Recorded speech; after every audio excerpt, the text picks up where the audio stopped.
সহকর্মীদের সাথে বিনয়ের আচরণ করতেন, স্ত্রীদের সাথেও বিনয়ের আচরণ করতেন, ছোট্ট বাচ্চাদের সাথেও বিনয়ের আচরণ করতেন। সুবহানাল্লাহ, কি মেজাজ আল্লাহ তাকে দিয়েছেন, কি ব্যক্তিত্ব আল্লাহ তাকে দিয়েছেন। The most amazing personality ever in the world. পৃথিবীতে বিশ্বনবীর চাইতে শ্রেষ্ঠ ব্যক্তিত্ব আর হতে পারে? বিশ্বনবীর গোলাম, বিশ্বনবীর খাদেম ছিল আনাস। 8 বছরের ছোট্ট আনাস। আনাসের মা এসে বলে, নবী খোয়াই দিমুক আনাস, আমার ছেলেরে আপনার খাদেম বানিয়ে দিয়ে গেলাম। বিশ্বনবী বললেন, ঠিক আছে, আমি গ্রহণ করলাম। ছোট্ট আনাস আর কি করবে? বিশ্বনবীর মেসওয়াক টেনে দেয়, অজুর পানি এনে দেয়, বিশ্বনবীর জামা কাপড় এনে দেয়। বিশ্বনবী একদিন আনাসরে বললেন, ও আনাস, আমার শাম দেশের জুব্বাটা ঘর থেকে নিয়ে আসো। বিশ্বনবী জুব্বা শামিয়া পছন্দ করতেন। আনাস শাম দেশের জুব্বা আনতে যে প্রতিমধ্যে ছোট্ট মানুষ তো, মদিনার ছেলে মেয়েরা কুতকুত খেলে, ওইখানে দাঁড়ায় গেল। বিশ্বনবী যে জামা আনতে বলছে ভুলেই গেলেন, দাঁড়িয়ে খেলতে আরম্ভ করলেন। আধা ঘন্টা 1 ঘন্টা হয়ে যায়, নবীর জামা আসে না। নবী ভাবলেন, কিরে আনাস রে কখন পাঠালাম জামা আনতে, আনে না কেন? মনে হয় ভুলে গেছে। যাই, কি আর করা, নিজের জামা নিজেই নিয়ে আসি। তো জামা আনতে গেলেন, নিজেই বেরোলেন। মদিনার প্রতিমধ্যে দেখলেন যে আনাস বাচ্চাদের সাথে খেলে। বিশ্বনবী কিছুই বললেন না, নিজেও যে খেলা দেখতে শুরু করলেন। আনাস খেলতে খেলতে হঠাৎ আনাসের চোখ বিশ্বনবীর চেহারার দিকে পড়ল। পড়ার সাথেই মনে পড়ছে, হায় হায়, নবী না জামা আনতে পাঠাইছিল, ভুলে গেছি। আনাস বলে, বিশ্বনবীর দেখে আমার কলিজা আর এদিকে না, এদিকে উঠে গেছে ভয়। কিন্তু বিশ্বনবী আনাসের একটা ধমকও দেয় নাই, একটা গালিও দেয় নাই, চোখও গরম করে নাই, শুধু একটা মুচকি হাসি দিয়েছে। কি দিয়েছে? আনাস বলে, বিশ্বনবীর সেদিনের এই মুচকি হাসির শাসন আমাকে আজীবন সোজা রাস্তায় রেখেছে। মুচকি হাসি দিয়েও শাসন করা যায়, ব্যাত লাগে না, ধমকি লাগে না। চিল্লায় বলবেন ঠিক কি না? এই নবী যেদিকেই তাকাবেন, নবীর আদর্শ আর আদর্শ। খাদেমদের সাথে এত চমৎকার আদর্শ ছিল, সাহাবীদের সাথেও বিশ্বনবী চমৎকার আদর্শের অনুপম নিদর্শন রেখেছেন। সাহাবীদের সাথে যখন বসতেন, সব সময় খোশ মেজাজে থাকতেন, সব সময় চমৎকার মেজাজ নিয়ে কথা বলতেন।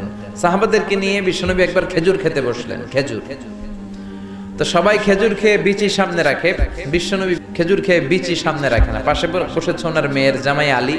আলী যেখানে বিচি রাখে, ওইখানে বিশ্বনবী রাখেন। খেজুর খাওয়া শেষ, বিশ্বনবী বললেন, মান মিন্না আকসারু মুতানাওয়ালান আর-রতাবা, চলো দেখি তো কে বেশি খেজুর খাইলো। সবাই গুনতে আরম্ভ করলো। গুনে দেখে সবার সামনে সমান সংখ্যক খেজুরের বিচি। বিশ্বনবীর সামনে কোনো বিচিই নাই, কিন্তু আলীর সামনে বিচি ডবল। বিশ্বনবী বললেন, দেখো দেখো, এমন খাদক জামাই আল্লাহ আমারে দিয়েছে, সবাই খাইছে কম, আলী খাইছে বেশি। সাইয়েদনা আলী বললেন, দেখেন আমার শ্বশুরও তো কম খাইতে পারে নাই, উনিও খাইছে অনেক। আমাদের সবার সামনে খেজুরের বিচি আছে, দেখো নবীর সামনে কোনো বিচিই নাই। তার মানে নবী যখন খেজুর খাইছে, খেজুরের সাথে বিচিও মেরা দিছে। কি সুন্দর উত্তম আদর্শ, বিবিদের সাথে উত্তম আদর্শ, বিবিদের সাথে ভালো আচরণ করতেন। বিশ্বনবীর 11 জন স্ত্রী ছিল, 2 জন দাসী ছিল। সব সময় বিবিদের সাথেও খোশ মেজাজে চলতেন। আগে আগে বিশ্বনবী তার বিবিদেরকে সালাম দিয়ে দিতে, আগে সালাম দিতেন। আয়েশা বলে, আমি 10টি বছর বিশ্বনবীর সংসার করলাম, একদিনও আগে সালাম দিতে পারিনি। মাঝে মাঝে ভাবতাম আজকে আমি দিব আগে, দরজার চিপায় লুকায় থাকতাম যে নবী আসার আগে আমি দিয়ে দিব। কিন্তু বিশ্বনবী দরজার অনেক দূরে থাকতে আওয়াজ করে বলতেন, আসসালামু আলাইকুম ওয়া রাহমাতুল্লাহি তাআলা ওয়া বারাকাতুহু। এজন্য স্ত্রীকে সালাম দিবেন। আপনারা বিবিরে সালাম দেন তো? দেন দেন না? সালাম দিবেন, স্ত্রীকে সালাম দিবেন, স্ত্রীকে ভালোবাসবেন। স্ত্রীকে ভালোবাসলে সওয়াব আছে না নাই? কত সুন্দর ইসলাম। আপনি যে আপনার স্ত্রীর হাতের সাথে আপনার হাত মিলান, 2 হাতের সগীরা গুনাহ মাফ করে দেয় কে? আর ভাবির চেহারার দিকে তাকালে গুনাহ আছে না নাই? খবরদার, ভাবির দিকে তাকানো যাবে। তুমি সুন্দর তাই চেয়ে থাকি, সে কি মোর অপরাধ। স্ত্রীর দিকে তাকায় বলেন সুন্দর, অপরাধ নাই। কিন্তু শালীর দিকে তাকাইলে অপরাধ আছে না নাই? ভাবির দিকে তাকালে অপরাধ আছে না নাই? চাচাতো বোন, মামাতো বোন, এলাকার মেয়ে, তাদের দিকে বড় বড় চোখ করে তাকালে সওয়াব আছে না নাই? সওয়াব নাই, খালি গুনাহ। ঠিক কিনা? এজন্য মেয়ের জামাই আলীরে বললেন, আলী লা তুতবি'ন নাযরাতান নাযরা, ভুল করে এক নজর যদি কোনো বেগানা নারীর চেহারার দিকে তোমার পড়ে যায়, খবরদার দ্বিতীয় নজর দিবা না। ফাইন্না লাকাল উলা ওয়া লাইসাত লাকাল আখিরা। প্রথম নজর ভুল করে যদি তাকাও, তোমারে ক্ষমা করে দিবে কে? আল্লাহ। আবার তাকালে গুনাহ আছে না নাই? প্রথম নজরে ক্ষমা, দ্বিতীয় নজরে গুনাহ। এজন্য অনেকে বলে প্রথম নজরে যা দেখার দেখেলাম, অনেকক্ষণ ধইরা তাকায় থাকে। আপনি কৌশল করলে আমার আল্লাহর কৌশল জানা আছে না নাই? সব কৌশলের বড় কৌশলী কে? প্রশংসা করতেন, খাদিজার রান্নার প্রশংসা করতেন। বিশ্বনবী মক্কায় সব চাইতে চমৎকার রান্না করতে জানতেন। বিশ্বনবীর চাইতে চমৎকার রান্না মক্কা শহরের কেউ জানতো না। বিশ্বনবী তো ছাগল পালতেন, প্রতি সপ্তাহে একটা ছাগল জবাই করে দাওয়াতি টার্গেট হিসেবে কাফেরদের আন্ডা বাচ্চা সবগুলোর দাওয়াত করে নিজ হাতে গোশত রান্না করে খাওয়াইতো। সুবহানাল্লাহ পড়বেন না? এত সুন্দর রান্না করতেন। তারপরেও মা আয়েশার রান্নার প্রশংসা করতেন, খাদিজার রান্নার প্রশংসা করতেন। এজন্য বিবিদের রান্নার প্রশংসা করবেন, তার সৌন্দর্যের প্রশংসা করবেন। আর প্রতিদিন ঘর থেকে বের হওয়ার আগে আপনার স্ত্রীকে বলবেন একবার করে আই লাভ ইউ। কি বলবেন? বলবেন না? মুরব্বীরা কয় না, কম না বললেন। আর বিবিরেই তো বলবেন, নিজের বিবিরে বললে সওয়াব আছে না নাই? স্ত্রীর প্রশংসা করলে স্ত্রী খুশি হয়, নারীরা খুশি হয়, প্রশংসা পেতে চায়। আপনার ওয়াইফ আপনার জন্য সাজে, আপনি যদি একদিনও না বললেন তোমার সুন্দর লাগতেছে, আর আরেক বেটা যদি কয় ভাবি আপনার সুন্দর লাগে, ঝামেলা হবে না? আপনার জন্য লিপস্টিক দেয়, বেনি বাঁধে, বেনারসি শাড়ি পরে, একদিন আপনি বললেন না তুমি সুন্দরী, তুমি অনন্যা, তুমি সুস্নিগ্ধা, তুমি সুহাসিনী, সুকেশিনী, সুভাসিনী, অসূর্যম পোষা, মেঘে কালো কেশ, কাজল কালো চোখ, হরিণের মতো ডাগর ডাগর দুটি তোমার চোখ। একদিন আপনি বললেন না, কিন্তু আপনার ছোট ভাই বলে ভাবি তোমার আজকে যা লাগতেছে না, হেব্বি লাগতেছে, হেব্বি, একেবারে ইন্ডিয়ান নায়িকা ঐশ্বরিয়া রায় ফেল। তো আপনার ছোট ভাই যদি এগুলো বলে আর আপনি মুখ গোমরা করে রাখেন, ঘরের ভিতরে ভেজাল আছে না নাই? এজন্য বিবির রান্না, বিবির সৌন্দর্য, তার কাজের প্রশংসা করবেন, বলবেন যে তুমি অনেক ভালো, তোমাকে আমি অনেক ভালোবাসি, তুমি আমার কৈতরি, তুমি আমার টুনটুনি, তুমি আমার পরাণের পরাণ। বিবিরে বলবেন, হাসার তো কোনো কারণ নেই। শালিরে তো বলতেছেন না, ভাবিরে তো বলছেন না, ঠিক কি না? তাহলে ঘরটারে জান্নাতের ঘর বানায় দিবে কে? বিশ্বনবী বললেন নিজের বিবির সাথে প্রেম বিনিময় করলেও সওয়াব আছে না নাই? ওয়াফি বুদআই আহাদিকুম সাদাকা। তোমরা যে বিবাহের পরে তোমাদের স্ত্রীদের সাথে মেলামেশা করো, তাতেও সদকা দেওয়ার সওয়াব। এক সাহাবী বললেন ইয়া রাসূলুল্লাহ কাইফা যালিক? এটা আবার কেমন কথা, বিবির সাথে মেলামেশা করলে কেমন করে সওয়াব হয়? বিশ্বনবী বললেন সাহাবীরে, এই মেলামেশাটা বিবির সাথে না করে যদি পরকিয়া করে ভাবির সাথে করতা, পাশের বাড়ির মহিলার সাথে করতা, তাইলে গুনাহ আছে না নাই? অন্য মহিলার সাথে প্রেম বিনিময় করলে যদি গুনাহ হয়, নিজের বিবির সাথে প্রেম ভালোবাসা বিনিময় করলে সওয়াব হয়। সুবহানাল্লাহ। এজন্য স্ত্রীর প্রশংসা করতে রাজি আছেন? এক লোক মাহফিলের মধ্যে অনেক শুনছে যে বিবিকে আগে সালাম দিতে হবে, বিবির বেশি বেশি প্রশংসা করতে হবে।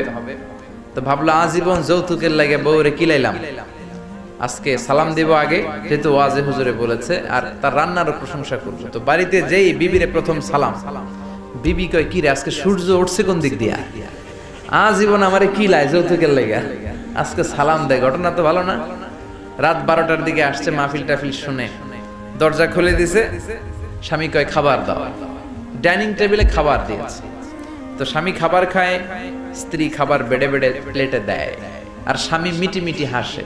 বেবি বলে রাত বাজে 1টা, মাহফিল শুনে আসছো ভালো কথা, খাইতেছো মিটমিট হাসো কেন?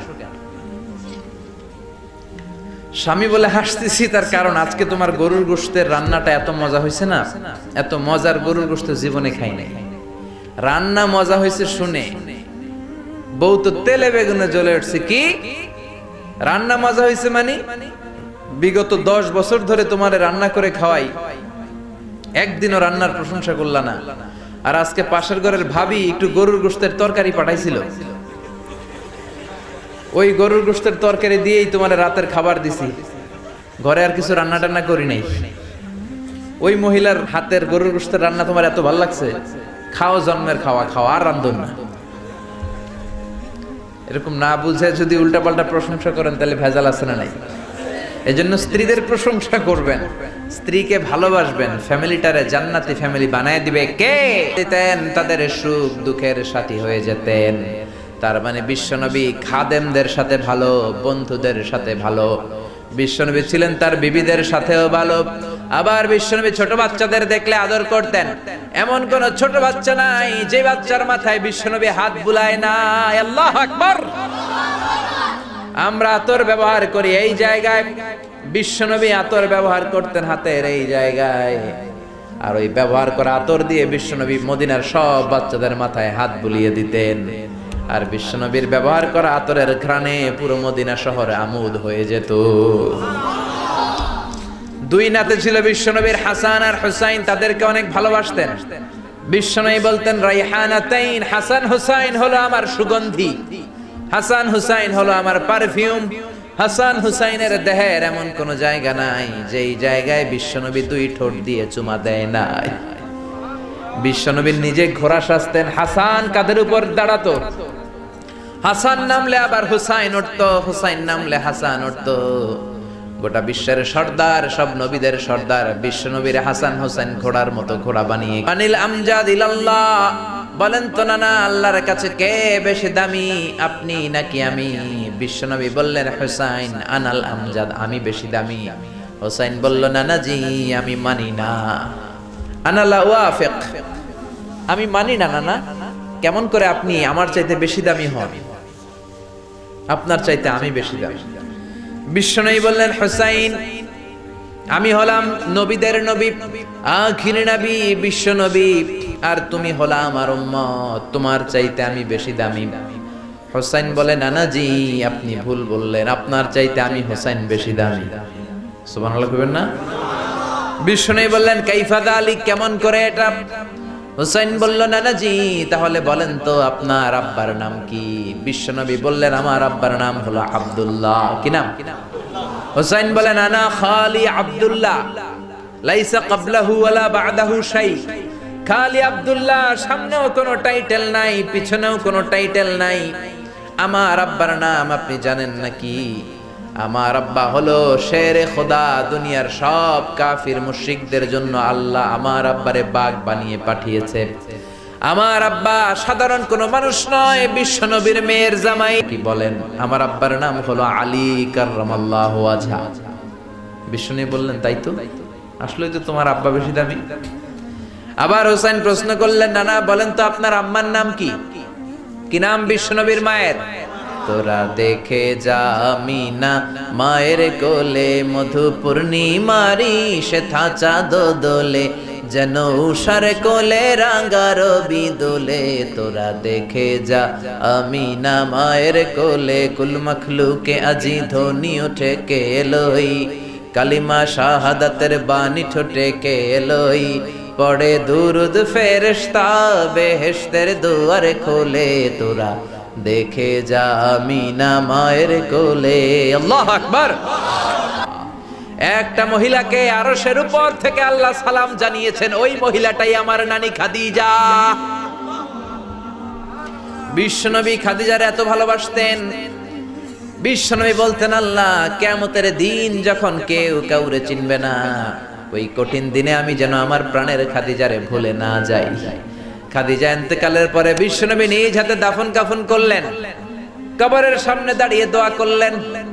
দোয়ার পরে সব সাহাবীরা ঘরে ফিরে যায়। আবু বকর বললেন নবী চলেন ঘরে ফিরে যাই, দাফন শেষ, কাফন শেষ, দোয়াও শেষ। বিশ্বনবী বললেন না আবু বকর, আমি যাব না, তুমি যাও, আমি কবরের সামনে দাঁড়িয়ে থাকবো। যেই মহিলাটাকে এই কবরের মধ্যে আমি শোয়ালাম রে আবু বকর, এই মহিলাটা সাধারণ কোনো মহিলা নয়, আমার বিপদের দিনের সঙ্গিনী খাদিজা। মক্কায় এই মহিলাটাই আমার হাতে প্রথমে কালিমা পড়ে ইসলাম ধর্ম গ্রহণ করেছে। মক্কায় কেউ যখন আমারে সাহায্য করে নাই, তখন আমার খাদিজা আমারে ভুলে নাই। কেউ যখন আমারে শেল্টার দেয় নাই, সাহায্য করে নাই, খাদিজা আমারে সাহায্য করেছে। মক্কার লোকেরা 3 বছর শিয়াবে আবি তালেবে আমার জেলের মধ্যে রেখেছিল। আমার কলিজার টুকরা বিবি খাদিজা ওই জেলখানার ভিতরে আমার সাথে ছিল। আবু বকর, তোমার মনে চাই তুমি ঘরে ফিরে যাও, আমি এখানে দাঁড়িয়ে থাকবো। আমি দাঁড়িয়ে দাঁড়িয়ে খাদিজার কবরের 3টা প্রশ্নের জবাব আমি বিশ্বনবী নিজে দিয়ে তারপরে ঘরে ফিরে যাব রে আবু বকর। হাবিবাল্লাহ, দাঁড়িয়ে থাকার দরকার নাই, আপনি ঘরে ফিরে যান। আল্লাহ বলেছে খাদিজার কবরের 3টা প্রশ্নের জবাব আরশের উপর থেকে আল্লাহ নিজেই দিয়ে দিবে। ও নানা, কই আপনার নানি বাররা, কই আমার নানি খাদিজা? বিশ্বনবী কোনো কথা বলেন না। হুসাইন আবার প্রশ্ন করলেন, নানা বলেন তো আপনার নানার নাম কি? বিশ্বনবী বললেন, আমার নানার নাম হলো ওয়াহাব ইবনে আব্দে মানাফ। হুসাইন বলে, নানা আপনার নানা ওয়াহাব রে কে চিনে? কেউ চিনে না আপনার নানারে। আর আমার নানারে চিনে না এমন কোন মানুষ পৃথিবীতে নাই, ঠিক না? আমার নানার উপরে দুরূদ পড়ে না এমন কোন মানুষ পৃথিবীতে নাই। আমার নানার প্রশংসায় পঞ্চমুখ নয় এমন কোন মানুষ পৃথিবীতে নাই। আমার নানারে মাছে চিনে, গাছে চিনে, জিনেরা চিনে, ফেরেশতারা চিনে, পাখিরাও চিনে, ঠিক কি না? আমার নানা হাউজে কাউসারের মালিক, আমার নানা শাফাতের মালিক। আমার নানা শুধু মানুষের নবী নয়, জিনদের নবী নয়, ফেরেশতাদের নবী নয়, আমার নানা সব নবীদের নবী, ঠিক কি না? আমার নানার নাম হলো, পড়েন মুহাম্মদ আলাইহি ওয়াসাল্লাম। এই হলো আমার নানা। এবার বলেন কে দামি? বিশ্বনবী আর ধৈর্য ধারণ করতে পারেন না, ধা ধা করে চোখের পানিগুলো ছেড়ে হোসেনকে বুকের মধ্যে জড়িয়ে ধরেন আর বলেন, হোসেন তুমি ঠিকই বলেছো, আজকের তর্ক বিতর্কে আমি নবী হেরে গেলাম, তুমি জিতে গেলা। আসলে আমি নবীর চাইতে তোমার দাম আল্লাহর কাছে কোটি কোটি গুণ বেশি। কোন সুবহানাল্লাহ। আরো জোরে পড়েন আল্লাহু আকবার। দাসের সাথে কেমন আচরণ বিশ্বনবী, বন্ধুদের সাথে কেমন আচরণ, স্ত্রীদের সাথে কেমন আচরণ, ছোট্ট বাচ্চাদের সাথে কেমন আচরণ, সব অঙ্গনে বিশ্বনবীর জীবনী থেকে শিক্ষা আছে না নাই? বিশ্বনবীর প্রশংসা শুধু আমরা করি না, গোটা বিশ্ব করে। আপনি ব্রিটিশ মিউজিয়ামে মানে ইংল্যান্ডে যদি যান, ওখানকার একটা এন্ট্রেন্সে সাদা পাথরের, শ্বেত পাথরের ফলকে লেখা বিশ্বনবীর ব্যাপারে একটা কমেন্ট যে as a father, as a teacher, as a lawgiver, as a lawmaker, as a reformer of the society, Muhammad is the Superman of the world.